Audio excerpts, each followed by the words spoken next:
وسلم دائما أبدا على لقد يسرنا القرآن للذكر فهل من مدكر. Alhamdulillah, hujan lada dua.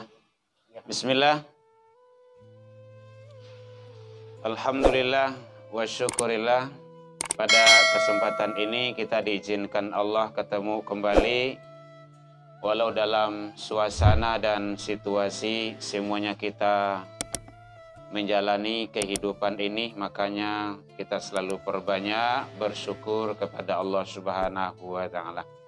Semuanya adalah karunia limpahan dari Allah.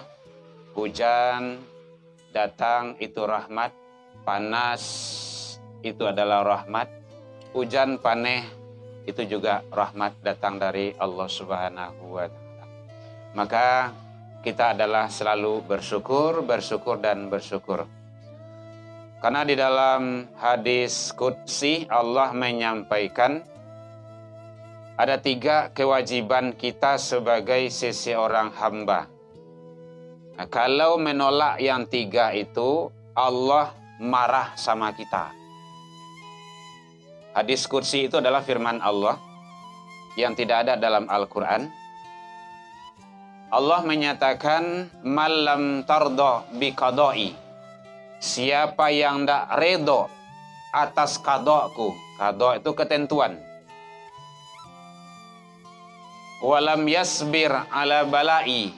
Tidak sabar atas ujianku. Walam yashkur ala ni'mai. Tidak syukur atas nikmatku. Fal yakhruj min tahtis sama wati wal ard. Nah, tuh risikonya. Persilakan keluar dari kolong langit dan bumiku. Nah, kita analisa satu-satu. Malam tardo biqadai. Siapa yang tidak redo atas qadaku. Jadi kalau ada Bapak Ibu nan kabarnya boleh. Nah, nanti tanya jawab atau langsung saya menyuruh saya tidak ada gitu. Nah, gitu menyuruh saya.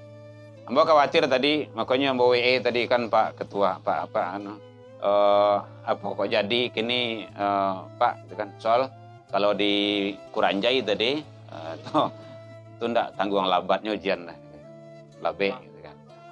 Oh sama ya, sampai tadi tuh di telepon lo istri beliau gitu kan, nggak ada jawab gitu kan, mungkin lagi sibuk. Tuh masuk telepon, iya lanjut wawancara wak ya. Alhamdulillah kita ketemu. Siapa yang ndak redo atas qadaku, ketentuan, ndak menerima ketentuan Allah. Contohnya, mohon izin, mohon maaf, kadang-kadang awak ndak menerima apa yang diberikan oleh Allah. Mulailah dia ansu-ansu dirombak gitu kan. Kalau perempuan ingin menyerupai laki-laki, laki-laki ingin menyerupai perempuan, contohnya kayak gitulah. Ingin menyerupai itu. Mungkin kalau laki-laki pakai celana, pakai celana jin loh, sarawa jin itu sana tidak boleh dipakai loh. Maksud sarawa jin dipakai. Jin saya tidak pakai sarawa, gitu kok.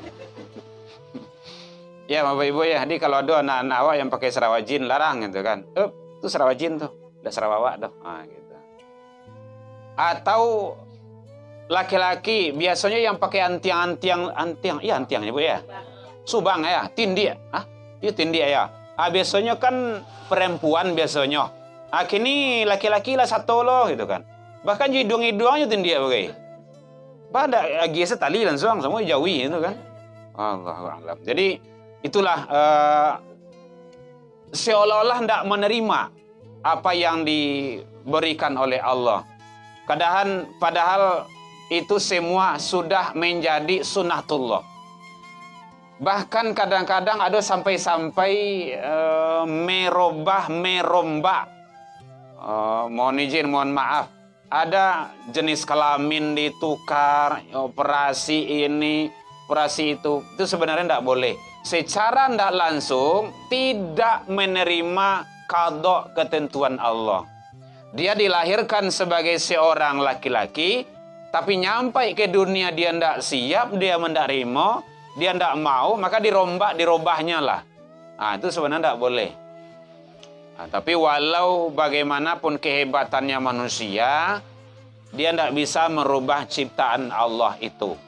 Setidaknya ada seorang perempuan, seorang laki-laki ingin menjadi perempuan, setidaknya rahim itu ndak bisa dibuat oleh manusia. Kalau darah mungkin lado yang bisa membuat. Rambut mungkin ada, ure, tulang-tulang mungkin sudah ada, kecanggihan teknologi. Tapi kalau rahim itu tidak bisa.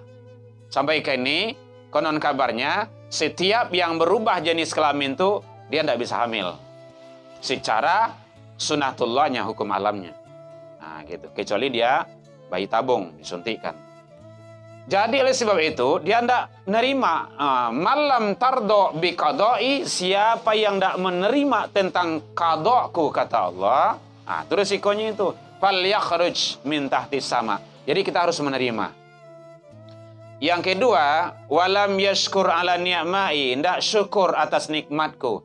Jadi kita harus mensyukuri terus nikmat. Makanya kita ajarkan anak-anak awak mensyukuri nikmat Allah. Nya kadang-kadang kan saketik dia gini mencapak gini, sangeneknya. Syukuri deh. Nah, gitu. Itu orang di sono tuh ndak makan tuh doa. Cari di daerah-daerah pinggiran tuh, tuh ndak babaju, ndak makan, susah hidupnya itu. Akhirnya awak masih bisa makan, masih bisa awak. Jadi diajari, dididik dia bagaimana mensyukuri nikmat Allah. Itu yang penting. Siapnya menerima. Jadi kalau seandainya tidak dididik, tidak diajari, nanti dia tidak mau menerima apa yang diberikan kepada mereka tersebut. Jadi ajarkan cara bersyukur. Bapak Ibu hadirin kaum muslimin, karena Allah telah menjanjikan kalau kita bersyukur Allah tambah. La in syakartum la azidannakum. Itu udah populer itu. Siapa yang bersyukur, aku akan tambah, dan tambah.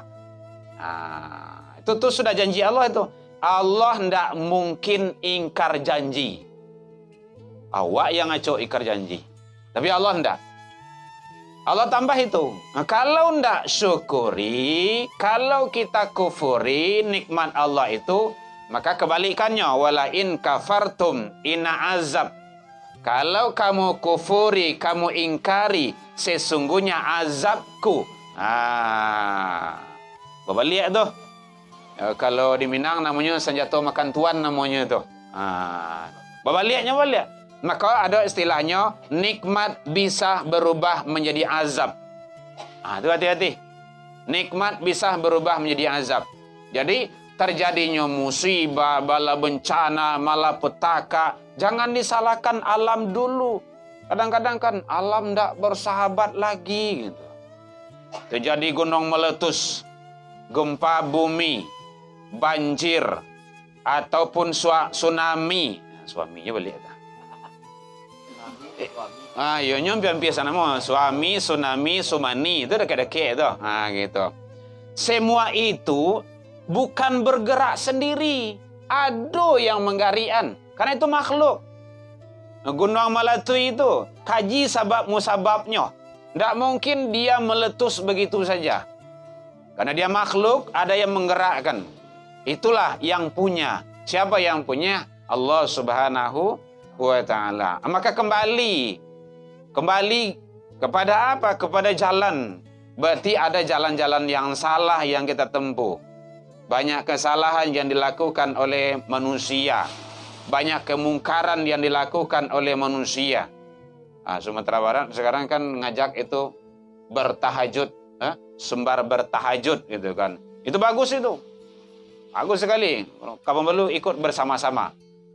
Artinya apa? Bahwa bagaimana kita tetap selalu mendekat kepada Sang Khalik, Allah Azza wa Jalla. Karena semua itu yang menggerakkan, menggarian Allah. Jangankan yang menggerak dan menggarian, membuat saja itu Allah kuasa. Apalagi. Jadi oleh sebab itu hadirin kaum muslimin, mari kita sebagai umat tetap istiqomah, tetap taat. Alhamdulillah cong jempol untuk majelis yasinan Mutiara Hati. Hujan-hujan hari datang juga gitu kan. Masya Allah.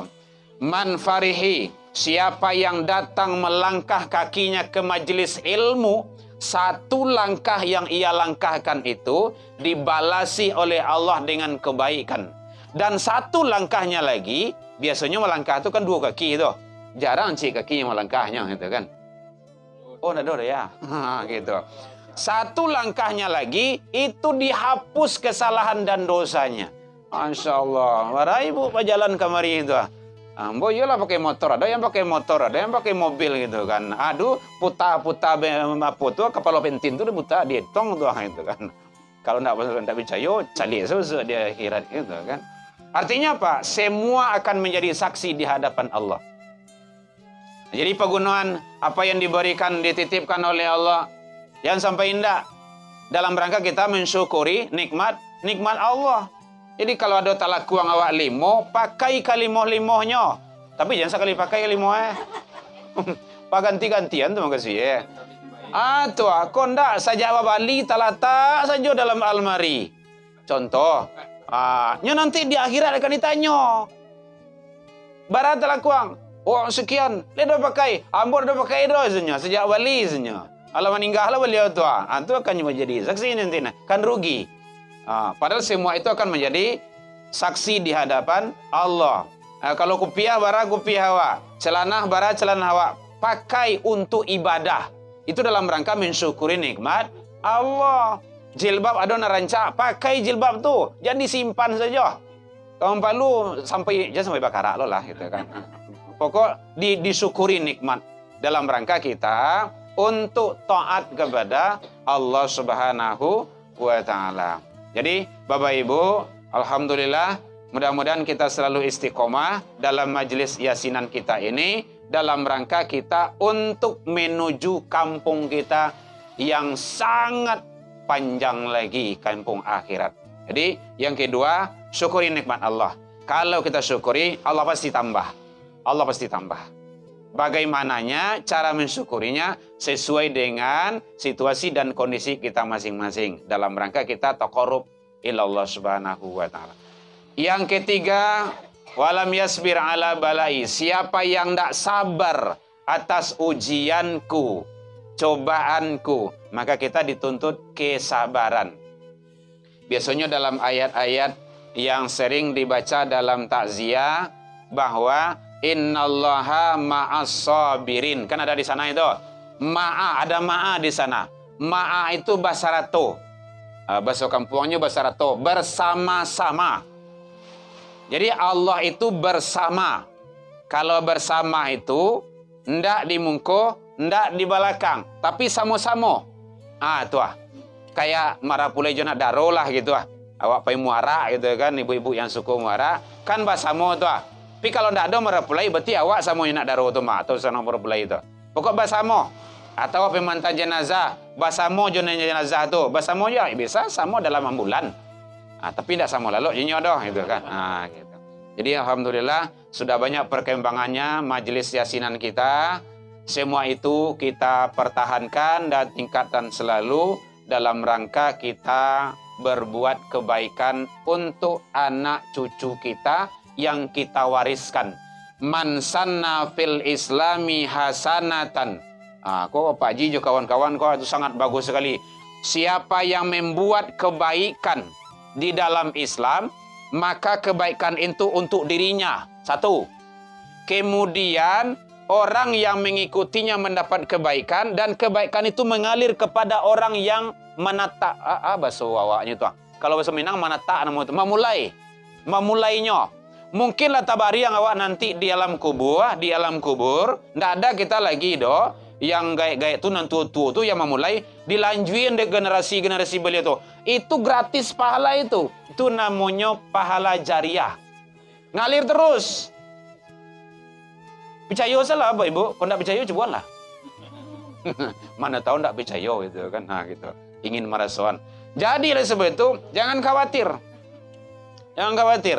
Itu akan mengalir terus kebaikan. Man sanna fil islami hasanatan.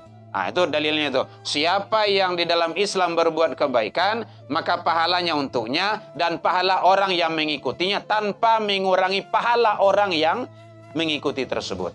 Masya Allah, luar biasa. Jadi kau dapat awak jangan sampai meninggalkan dosa jariah. Nyo hadisnya dua tu. Lanjutnya, man sanna fil islami sayi'atan. Siapa yang di dalam Islam tu membuat kesalahan dan dosa, ndak menyuruh orang membuat salah doh, tapi nya membuat din contoh di orang. Nya contoh di orang tu, di orang lain, tu mengalir dosa kawak tu. Tarui. Sampai orang tu ndak buat dosa. Beko nya amalkan dan lain beko. Kan sering kita contohkan dulu, awak kan ndak tahu baju you can see tu kan ndak tahu si anak membuat pertama. Tu insya Allah tu mengalir dosa kenyo tu. Selagi ada pakaian-pakaian besen-besen itu dilakukan, dibuat di orang, ditiru di orang, dan itu diperjualbelikan. Pakaian-pakaian yang buka aurat, menghumbar-humbar aurat tu mengalir dosa dari kenyo tu. Jadi kok kamu buat pakaian, Bapak Ibu, tukang rancang busana, tukang jahit, maka jadilah tukang jahit yang islami, yang baik. Karena itu nanti akan dipertanggungjawabkan. Satyo goyang kaki awak itu akan dipertanggungjawabkan nanti itu. Tidak ada cerita itu doh. Tukang sate berkipe piti masuk itu Tukang sate kan berkipe piti masuk itu. Yang dijual, yang halal, yang haram. Itu. Karena dulu awak ada tadangah dewa sate apa lagi? Sate kondi itu kan. Sate tentu dewa ada itu. Hati-hati itu. Karena itu akan dipertanggungjawabkan di sisi Allah Subhanahu wa Ta'ala. Tidak ada yang lepas. Tidak ada yang lepas. Jadi oleh sebab itu, mari kita selalu bagaimana istiqomah di atas kebenaran, di atas ridha Allah, dan wariskanlah setiap hal-hal yang baik bagi anak-anak, cucu-cucu dan generasi kita di masa yang akan datang. Ini adalah sesuatu hal yang baik. Jadi kepada anak-anak, cucu-cucu kita, lanjutkan, lah ditata, lah dirancang, lah dirintis oleh orang tua, ajan sampai ndak dilanjutkan, karena ini adalah suatu kebaikan. Dibaca ayat Al-Quran, Masya Allah, itu kan luar biasa itu. Datang awak ke rumah saudara awak, itu silaturahmi itu luar biasa pahalanya itu. Malah dalam hadis, kalau ingin umur awak dipanjangkan, maka perkuatlah silaturahmi. Orang yang memutuskan silaturahmi itu bahagian daripada bukan umatku, kata Rasul. Masya Allah, luar biasa. Jadi banyak kebaikan-kebaikan yang bisa kita toreh, kita laksanakan, kita ambil dalam menjalankan kegiatan-kegiatan di forum dan organisasi kita ini. Ditambah lagi mungkin bapak-bapak, ibu-ibu lah bisa menyelenggarakan jenazah. Masya Allah, itu luar biasa itu. Jadi kadang-kadang sampai lain awak cali kan, tak kalau takziah tu ramai-ramai itu kan, pai menjanguk orang meninggal tu, ndak tanggung ramai itu. Lah tiboh nyumbayangan menyolanan, bisa dihitung seorang halnya. Nyu banyak jamaah di luar daripada dalam masjid. Di siko ndak doh gitu kan. Kau dapat siko di dalam masjid sedonyo, solat gitu. Ndak payah doh.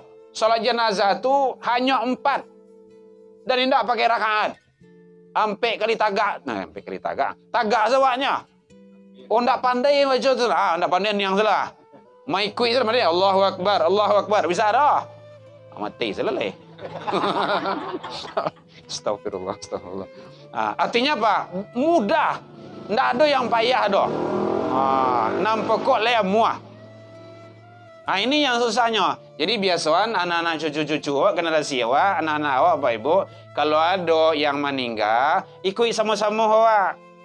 Pai manjango sampai awak mencabik kapan, bersama-sama di dalam tu.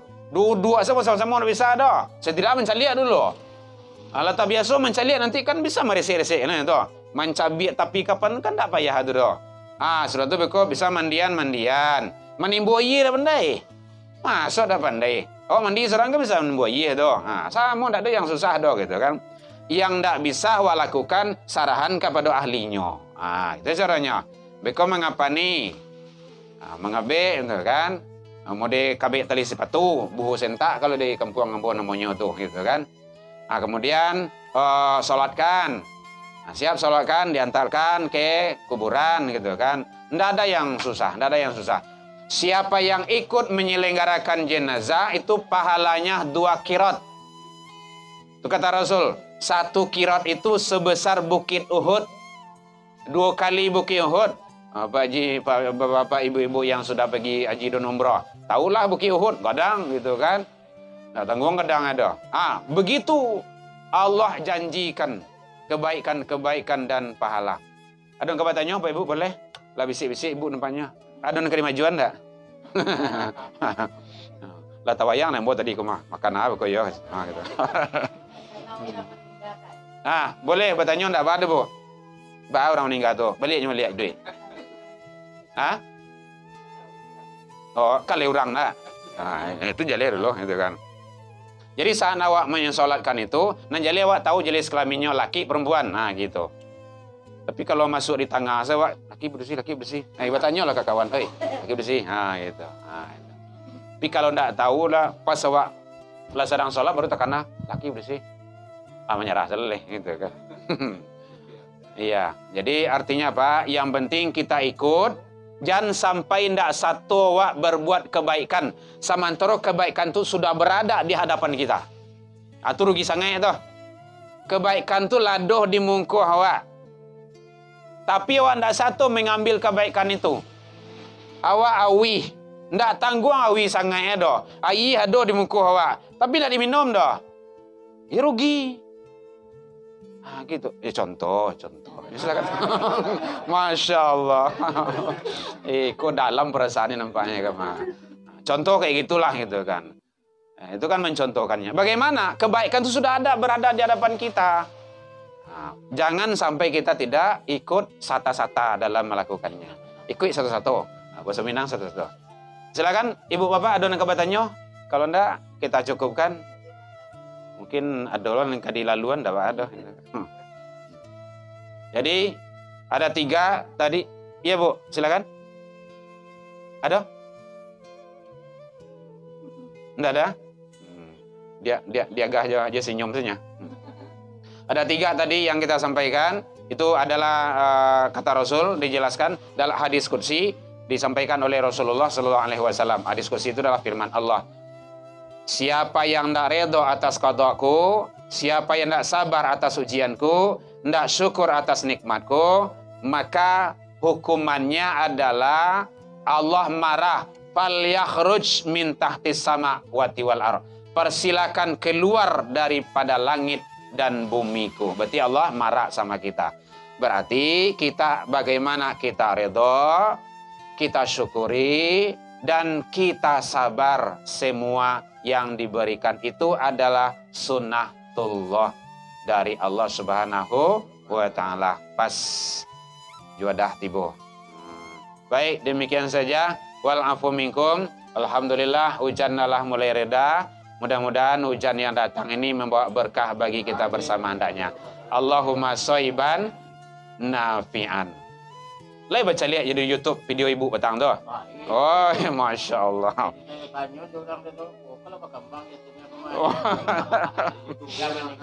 Masya Allah. Jadi bagaimana kita berusaha semaksimal mungkin mengadakan perbaikan-perbaikan dalam rangka dakwah kita. Jadi setidaknya dunia lah tahu majelis yasinan mutiara hati. Iko andaleh ya. Kan tidak salah, bukan andalas gitu. Andalas. Masuk prakaraka. Andalas saja. Andalas. Nah, berarti alhamdulillah berarti tidak salah dalam anunya. Betul ya Pak Haji ya. Baik, demikian saja. Alfu minkum ila liqa. Salah ke Allah kita taubat, salah ke manusia saling maaf memaafkan. Ila liqa wabillahi taufik wal hidayah. Wassalamualaikum warahmatullahi wabarakatuh.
bersama-sama.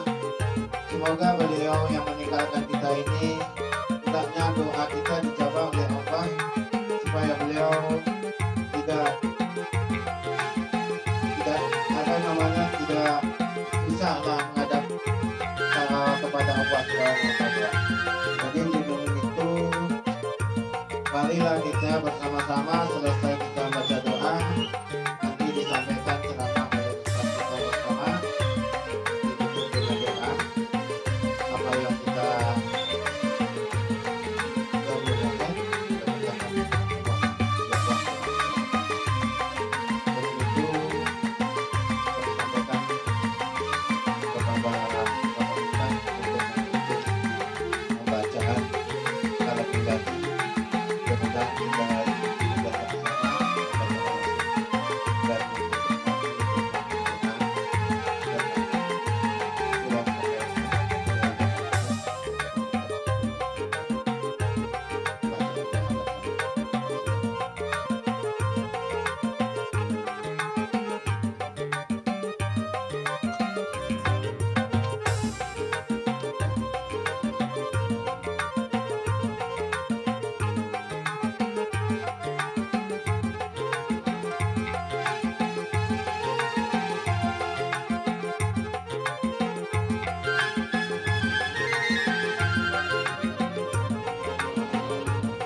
menunggu Pak Sun.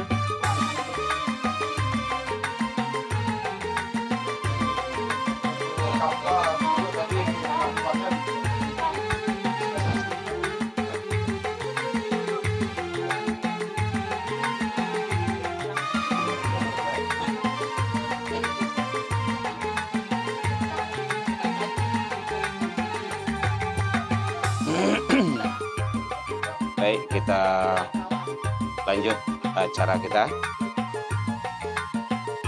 Bismillah. Assalamualaikum warahmatullahi wabarakatuh.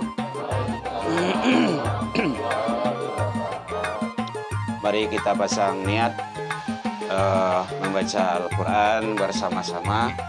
Mudah-mudahan setiap ayat, kalimat, huruf kita diberikan fadilah, pahala, dan kebaikan oleh Allah Subhanahu wa Ta'ala. Astaghfirullahaladzim, astaghfirullahaladzim, astaghfirullahaladzim, alladzi la ilaha illa huwal hayyul qayyum wa atubu ilaih. Ila hadratin Nabil Mustafa Muhammad sallallahu alaihi wasallam wa ala alihi wa ashabihi wa zuriyatihi wa azwajihi wa ahli baiti ajma'in wa likulli kafin anbiya'i wal mursalin syai'un lahum. Al-Fatihah. A'udzu billahi minasy syaithanir rajim. Bismillahirrahmanirrahim. Alhamdulillahi rabbil alamin. Ar-Rahmanir Rahim. Maliki yaumiddin. Iyyaka na'budu wa iyyaka nasta'in. Ihdinas siratal mustaqim. Siratal ladzina an'amta 'alaihim ghairil maghdubi 'alaihim waladdallin. Amin. Tsumma ila arwahi abaina wa ummahatina wa ila arwahil muslimina wal muslimat wal mu'minina wal mu'minat mimma syarikil umribiha wa min yamiliha ima shimaliha wa min qafin ila qafin ila yaumidin fi warakatin. Al-Fatihah. A'udzu billahi minasy syaithanir rajim. Bismillahirrahmanirrahim. Alhamdulillahi rabbil alamin. Ar-Rahmanir Rahim. مالك يوم الدين إياك نعبد وإياك نستعين اهدنا الصراط المستقيم صراط الذين أنعمت عليهم غير المغضوب عليهم ولا الضالين آمين. ثم خصوصا على هذه النية في بركة الفاتحة. أعوذ بالله من الشيطان الرجيم. بسم الله الرحمن الرحيم. الحمد لله رب العالمين الرحمن الرحيم مالك يوم الدين إياك نعبد وإياك نستعين اهدنا الصراط المستقيم صراط الذين أنعمت عليهم غير المغضوب عليهم ولا الضالين آمين. بسم الله الرحمن الرحيم. ياسين والقرآن الحكيم إنك لمن المرسلين على صراط مستقيم تنزيل العزيز الرحيم لتنذر قوما ما أنذر آباؤهم فهم غافلون. لقد حق القول على أكثرهم فهم لا يؤمنون. إنا جعلنا في أعناقهم أغلالا فهي إلى الأذقان فهم مقمحون. وجعلنا من بين أيديهم سدا ومن خلفهم سدا فأغشيناهم فهم لا يبصرون. وسواء عليهم أأنذرتهم أم لم تنذرهم لا يؤمنون. إنما تنذر من اتبع الذكر وخشي الرحمن بالغيب فبشره بمغفرة وأجر كريم. إنا نحن نحيي الموتى ونكتب ما قدموا وآثارهم وكل شيء أحصيناه في إمام مبين. واضرب لهم مثلا أصحاب القرية إذ جاءها المرسلون إذ أرسلنا إليهم اثنين فكذبوهما فعززنا بثالث فقالوا إنا إليكم مرسلون. قالوا ما أنتم إلا بشر مثلنا وما أنزل الرحمن من شيء إن أنتم إلا تكذبون. قالوا ربنا يعلم إنا إليكم لمرسلون وما علينا إلا البلاغ المبين. قالوا إنا تطيرنا بكم لئن لم تنتهوا لنرجمنكم وليمسنكم منا عذاب أليم. Qalu ta'irukum ma'akum a'in zukirtum bal antum qaumun musrifun. Wajah min aqsal madinati rajulun yas'a qala ya qaumi ittabi'ul mursalin ittabi'u man la yas'alukum ajran wa hum muhtadun wa ma liya la a'budu alladhi fatarani wa ilayhi turja'un. أَأَتَّخِذُ مِن دُونِهِ آلِهَةً يُرِيدُنِ الرَّحْمَنُ بِضُرٍّ لَّا تُغْنِ عَنِّي شَفَاعَتُهُمْ شَيْئًا وَلَا يُنقِذُونَ إِنِّي إِذًا لَّفِي ضَلَالٍ مُّبِينٍ إِنِّي آمَنتُ بِرَبِّكُمْ فَاسْمَعُونِ قيل ادخل الجنة قال يا ليت قومي يعلمون بما غفر لي ربي وجعلني من المكرمين وما أنزلنا على قومه من بعده من جند من السماء وما كنا منزلين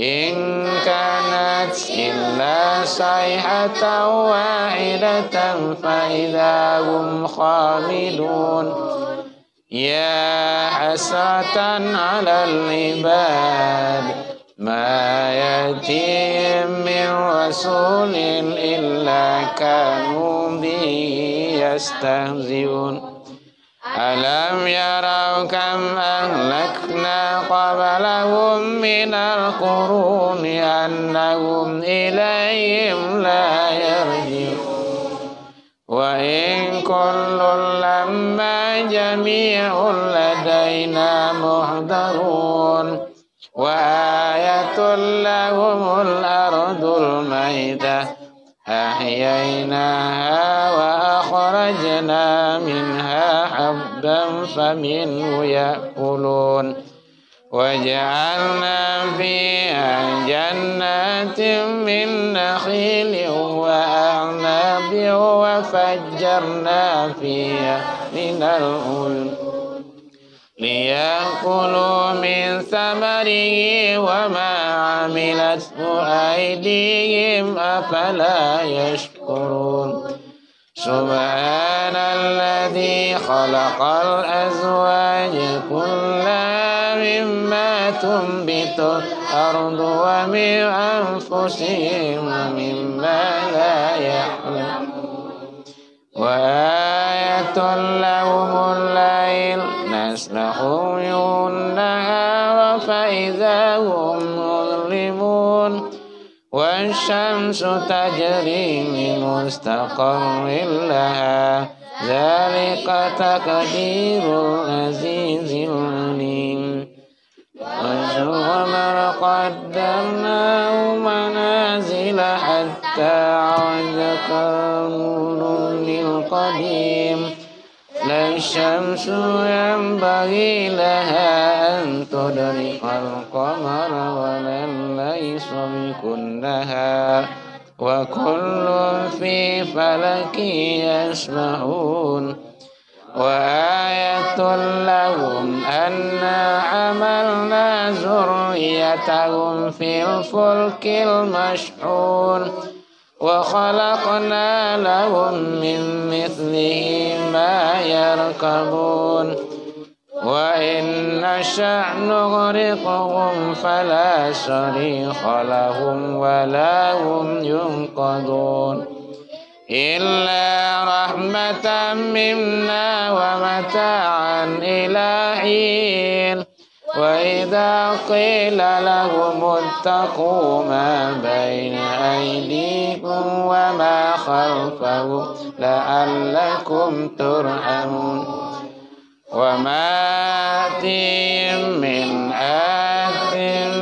آيات ربهم إلا كانوا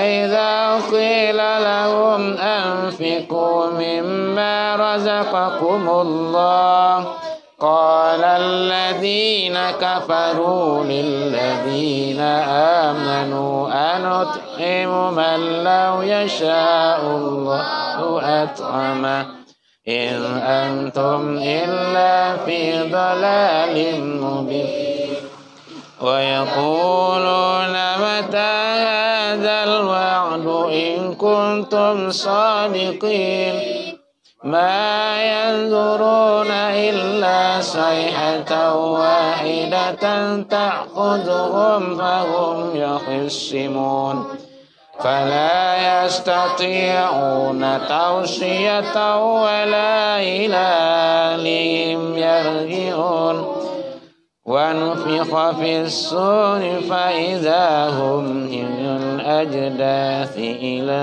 ربهم ينسلون قالوا يا ويلنا من بعثنا من مرقدنا هذا ما وعد الرحمن وصدق المرسلون إن كانت إلا صيحة واحدة فإذا هم جميع لدينا محضرون فاليوم لا تظلم نفس شيئا ولا تجزون إلا ما كنتم تعملون إن أصحاب الجنة اليوم في شغل فاكهون هم وأزواجهم في ظلال على الأرائك متكئون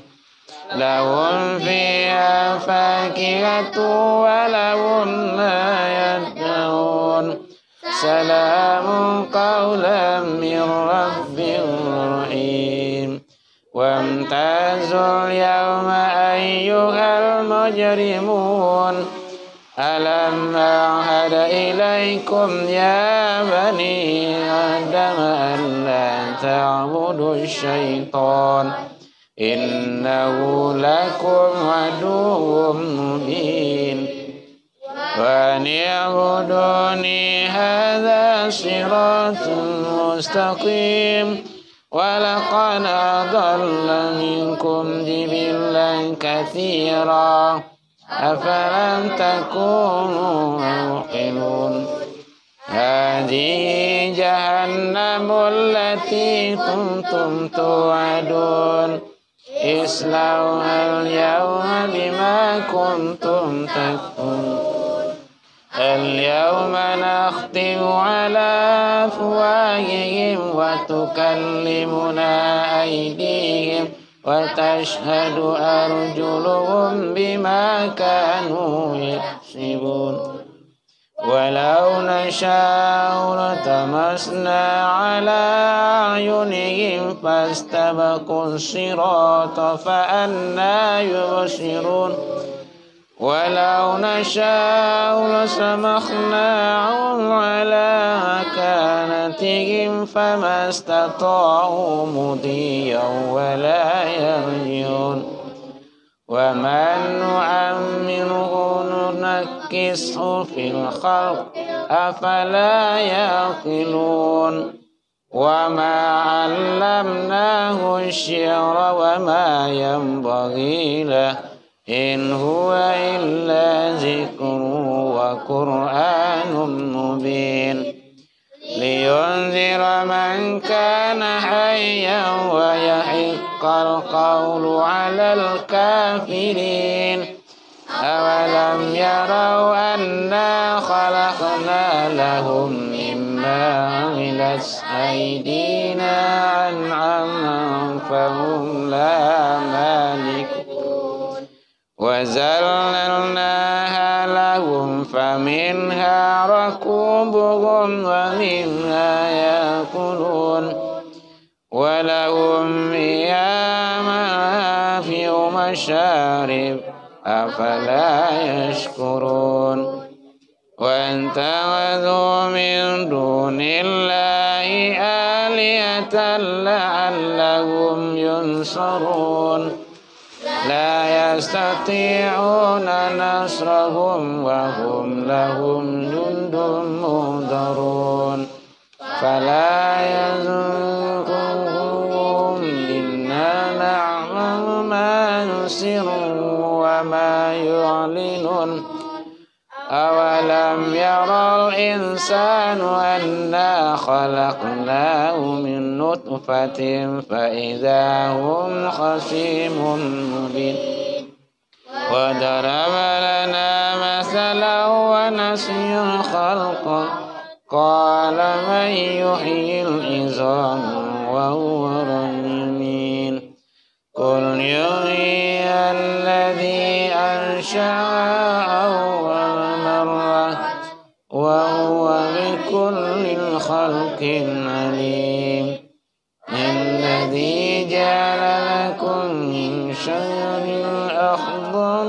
نارا فإذا أنتم منه توقدون أوليس الذي خلق السماوات والأرض بقادر على أن يخلق مثلهم بلى وهو الخلاق العليم إنما أمره إذا أراد شيئا أن يقول له كن فيكون فسبحان الذي بيده ملكوت كل شيء وإليه ترجعون صدق الله العظيم.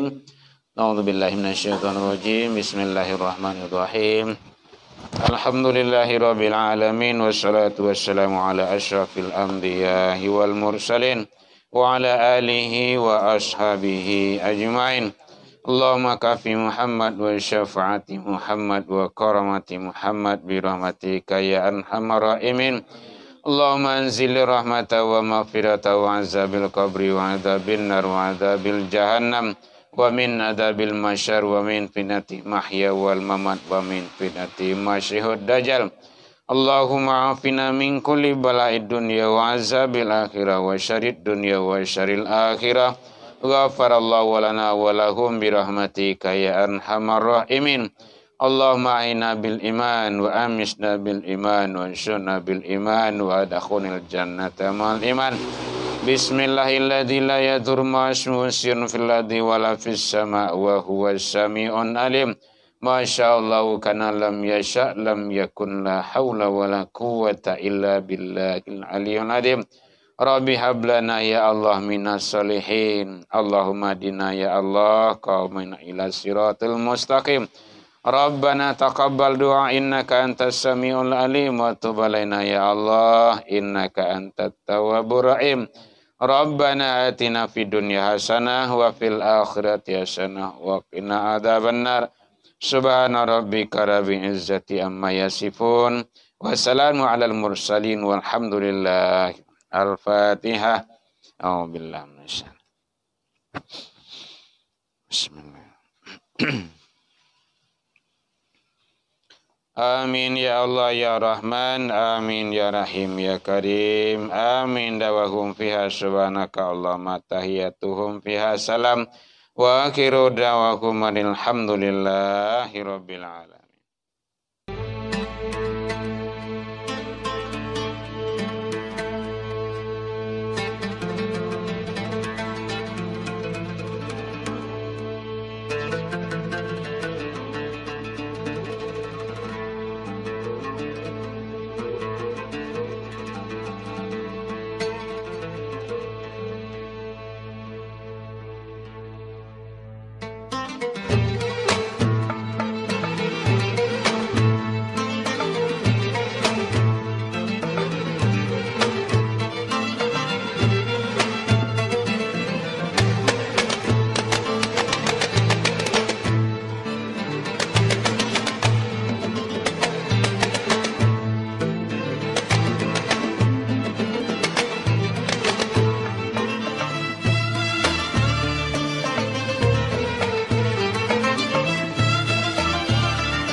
المقدم بالإمام الختام المقدم أشرف الرسل قاسي وداني أشرف الرسل قاسي وداني الله يا سيدي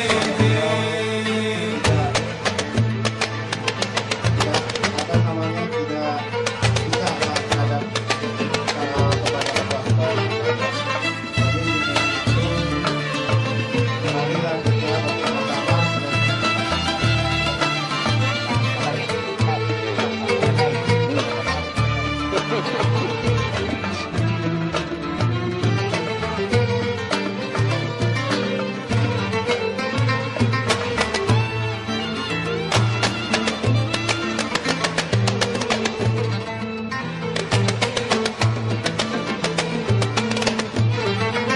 ربنا اسألك بالاسم الأعظم ربنا اسألك بالاسم الأعظم اكفنا الشر عيب الزمان اكفنا الشر عيب الزمان الله يا سيدي